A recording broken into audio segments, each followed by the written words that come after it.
माता रानी के भक्ति में मस्त है, मस्त है, मस्त है।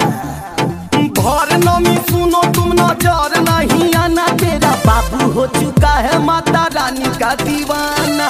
भर नमी सुनो तुम नजर नहीं आना, तेरा बाबू हो चुका है माता रानी का दीवाना, माता रानी का दीवाना।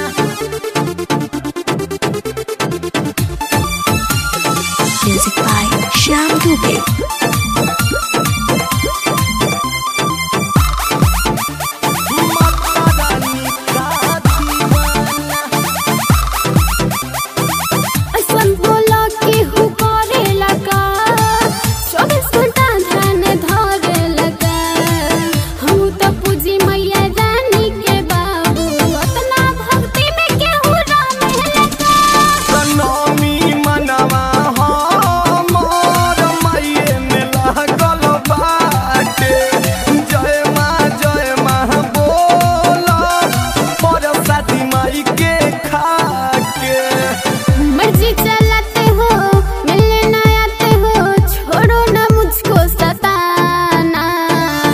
माता रानी के पूजा में लागल बनी पगली।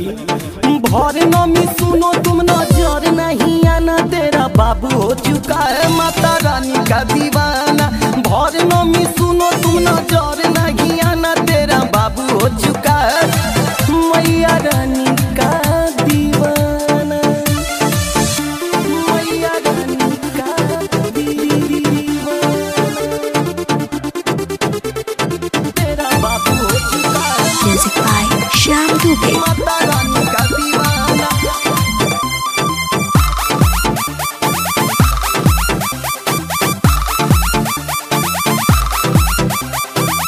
मिल के मन बड़ी करता हो, धीरन मन जाने धरता हो।